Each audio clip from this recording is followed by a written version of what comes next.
Hello, all good people of the world. I hope you are well out there during these rather tumultuous times. We are here today to talk about two programs, one for depression, fatigue, and immune support, and one for immune support. And they overlap and link back and forth, which I think is pretty interesting. And these are like basically what I order by the case for my family. My son's on these, my mom's on these, I'm taking these. My sister is on these. My other sister in Dubai is on these. My sister's kid in Dubai, who lives in Dubai, is on these. Anyway, these are like essential basic things, so I figured we should talk about them at least a little bit and kind of try to tie in a little bit about the connection between these nutrients and the ways that we produce antibodies, right? Because that's kind of the subject of the day. So let's talk about, just for a moment, how you make antibodies and how you make uh, proteins and how that relates to this stuff. Now, we're not really going to be talking too much about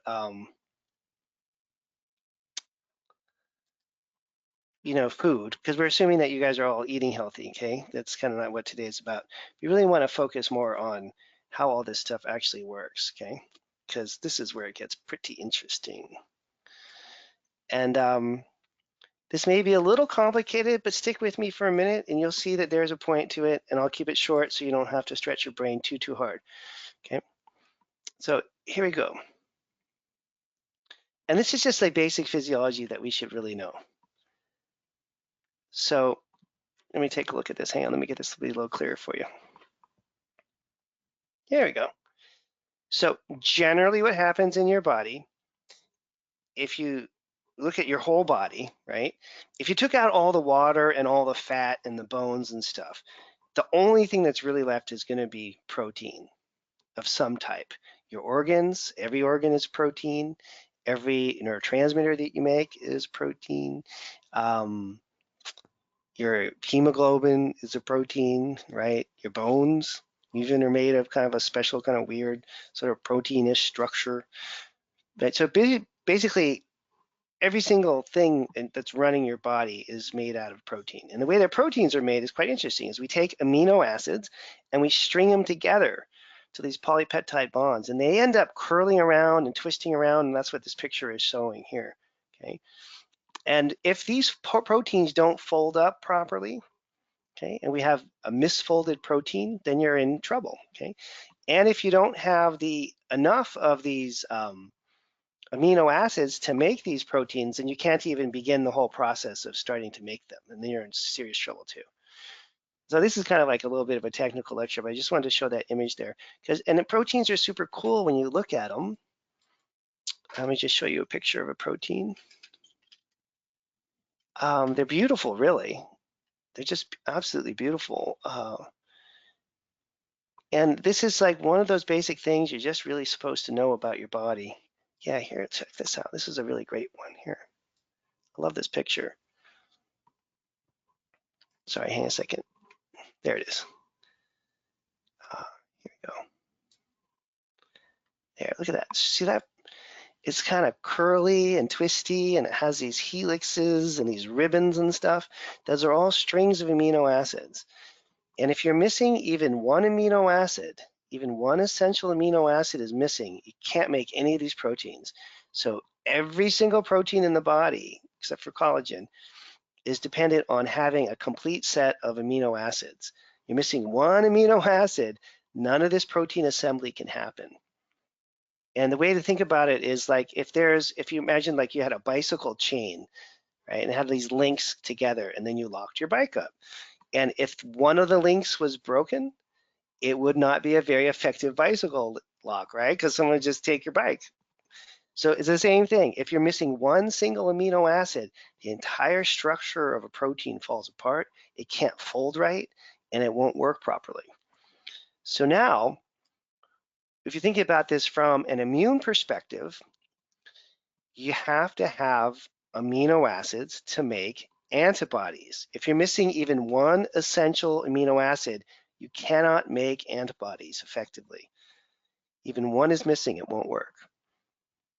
It would be like if you got a brand new car. Not that I've been looking at the Porsche 911 Turbo Carrera website thing lately, but I have. I can't afford one of those cars, but they're beautiful, right? If you bought a brand new Porsche Turbo, like not even the 2020, the 2021 model, and it didn't have the front left wheel, would it work? No. It wouldn't work. Would it work a little bit? Could you drive like slowly? No, you couldn't drive at all, right? Missing one wheel, car won't work. Missing one amino acid, proteins can't assemble. Amino acids make antibodies. Antibodies are made out of protein. So you have to have these in your system in order to get going. Now, they do all kinds of other things too, right? They help us make energy. Amino acids help make all your brain chemicals. They do, every aspect of the immune system, right, is made up of these amino acids. So they're really essential and really basic. And when we test people, which I test, people all day long for a job, we often find that these amino acids are low. And you can get them in amino acid powders. And this is the basis of cellular repair and growth. It also helps people with more give you energy, sleep quality improves, antibody production improves, right? All these things are going to start to improve if you have the right balance of amino acids. So that's one component to the program. And we use them a lot also just for people who are tired and depressed also. In order to get all this to work in terms of energy production, cellular energy production, you also have to have magnesium in the picture. Okay, and so magnesium is almost like the spark that makes this whole fire happen. And magnesium does a bunch of other things besides help with energy production. It also helps balance your blood pressure. When we're stressed out, we tend to be low in magnesium, we tend to get kind of cranky and your muscles get sore and tight and you don't sleep real well and those kinds of things. And I, again, test people every day and I see low magnesium levels on the majority of my patients. In fact, it's unusual to see a normal magnesium. The only people that have normal magnesium levels, and you could be like this too if you want, eat green leafy vegetables with every meal. Swiss chard, kale, collard greens, mustard greens, anything that's green and bitter and dark. If you eat greens 3 times a day, you will have normal magnesium. If you don't, it's questionable how good your magnesium levels are. Okay, so if your diet is pristine, you can get enough magnesium. If not, it's probably not going to be that great. And the cool thing about this is I like this idea of a cocktail. Not that I ever drink cocktails. Maybe I drink Manhattans with rye once in a while.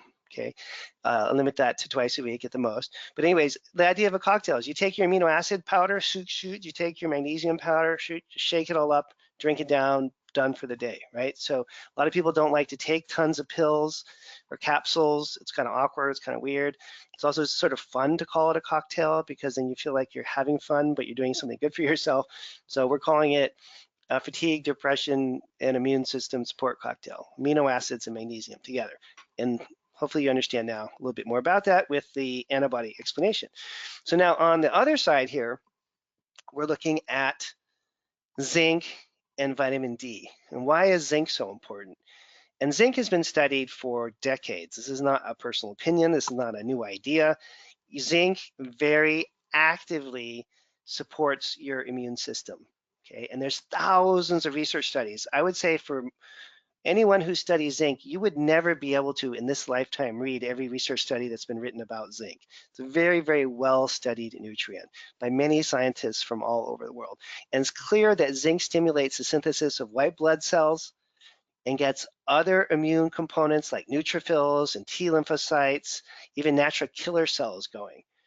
And we find on the labs, not as often as magnesium, but like I don't know, probably 2 or 3 out of 10 patients have low zinc.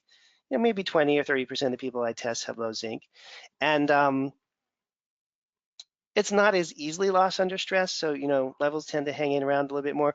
But you can also, even if your zinc levels are normal, you can still use zinc very effectively for its antiviral activity. So in the world of supplements, there's kind of 2 things you can do. You can do the fancy lab tests that I order on patients all the time, which I highly recommend, by the way. If you haven't done an ion panel, you truly haven't lived yet. And you should sign up with Jennifer for a free consult and ask her what an ion panel even is, and she can explain all that to you, and you can change your life with better nutrition through supplementation. Okay, but if you're not going to do that, even if your zinc levels test okay, you can still use zinc as for its antiviral immune stimulating functions. So 2 ways you can use nutrients. You test, you see you're low, you darn well better replace what's ever missing. Even if you don't order a test, there's some general things that you can take that are safe if you're dosing yourself right, including something like zinc, which even if your zinc levels are normal, will have an antiviral effect, okay? And then the other nutrient, and this is like crazy town, crazy town, okay? Um, Let me show you this. I couldn't believe this when I saw it, is vitamin D. And we all know vitamin D, you've all heard of it, especially these days. But what's happening now is an explosion of research on it. And I just saw this study that came through the other day. Let me just show you real quick. British Medical Journal, leave it to the Brits, one step ahead of us. And you can just Google this, British Medical Journal COVID vitamin D. This thing will pop right up. And it's an analysis of 40 different research studies that have come out recently on the use of vitamin D in the prevention and treatment of COVID. Okay, the most famous, probably of the most, not famous, but the one that garnered the most media attention, I think, was a study they did in Spain, which was really quite remarkable, where they gave certain patients vitamin D and certain patients didn't get vitamin D, and the outcomes with COVID were really quite dramatically different, right? So anyways, this is now entering mainstream conventional medical literature like the British medical journals. Excited about vitamin D, you know what I mean? They're like, hey, let's think about this as a serious treatment option for viral infections. And that's kind of a nice news flash, take something like a pandemic for people to wake up and start to look at the research on vitamin D.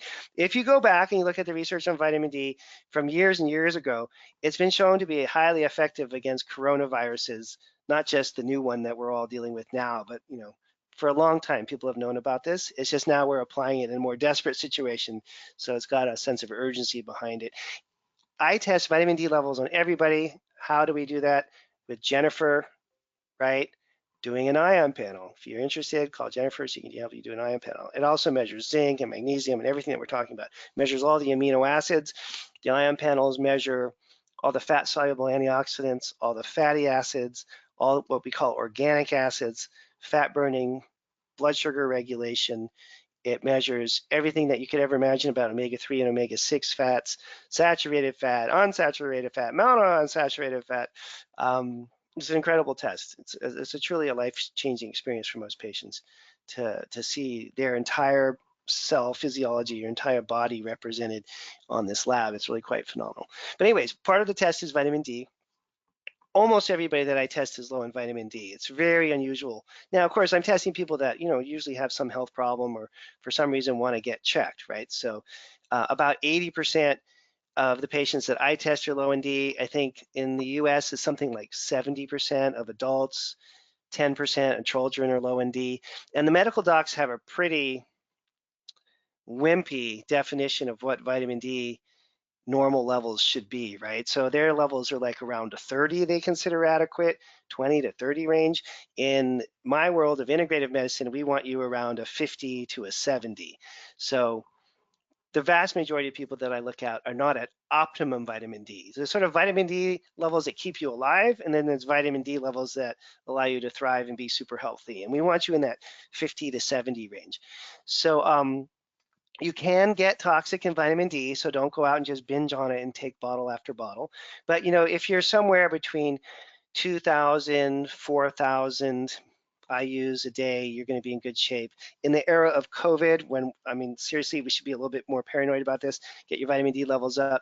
I think a minimum of around 5,000 units a day is probably where you want to be until this whole pandemic thing has just calmed down.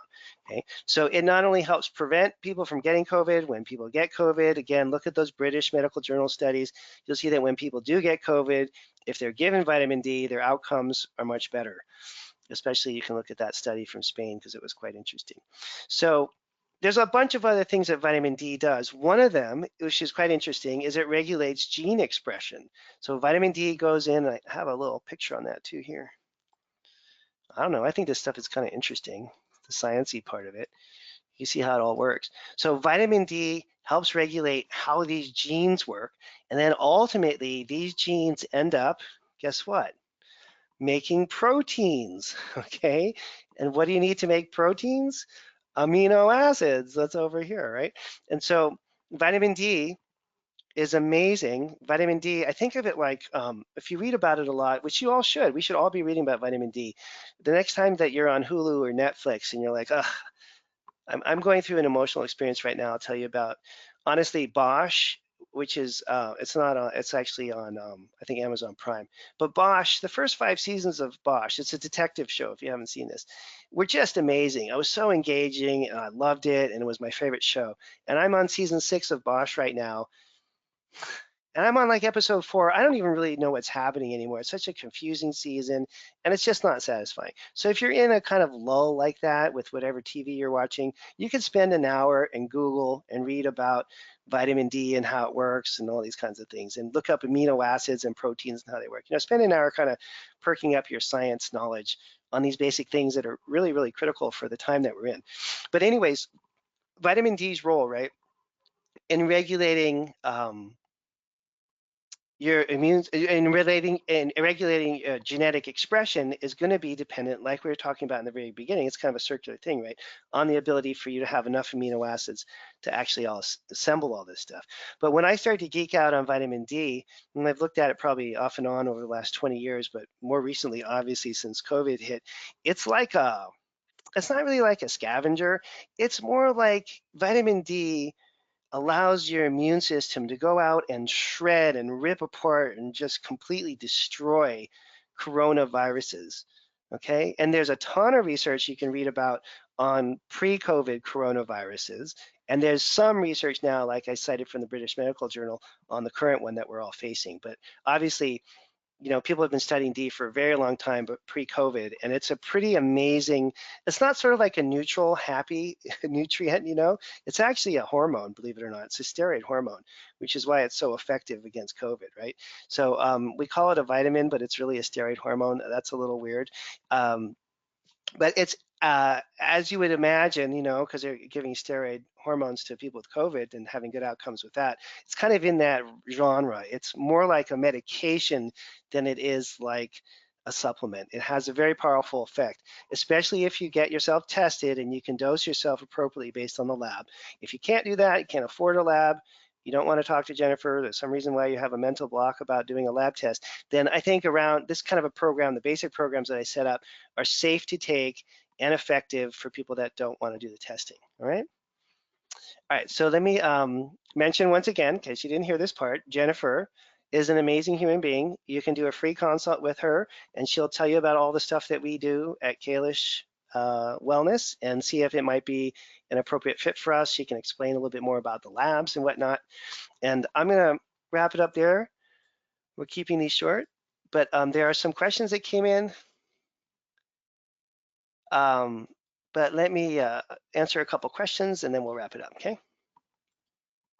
So Karen is asking, if you're missing one, could you be fatigued or feel like you are swimming in peanut butter when moving? Yes, so I've had 3, count them, 3 patients in the last week. 3 patients in the last week who are just low in lysine alone. Just one stupid amino acid that was missing. And when we replaced it in all 3 of those patients, it was like plugging a lamp into an electrical socket that wasn't plugged in before. Remember, in order to string together proteins and make those beautiful ribbon structures that I showed you a moment ago, you need to have all the essential amino acids present. One amino acid missing is like driving a Porsche Turbo without the front left wheel. You can't drive it. It doesn't work. It won't go down the road even a little bit. What are the patterns of amino acids, high or low, indicate? That's kind of complicated. Well, low amino acids mean you're low and you need to bring them up. High amino acids mean they're circulating in the bloodstream and you're not making them. And let's see. Oh, and John's going to contribute to the Porsche fund. Maybe I should start a fund so that I can have a decent car finally. I'm kidding. I'm very happy with my 5-year-old Audi. It's a nice car, gets me where I want to go. and I'm a happy person because of that. Okay, so I'm going to wrap it up for now, you guys, but if you're interested, you can get these programs. We'll email you all a link tomorrow, and I hope you have a good evening. Take care of yourselves. Talk next time soon. Okay, bye for now.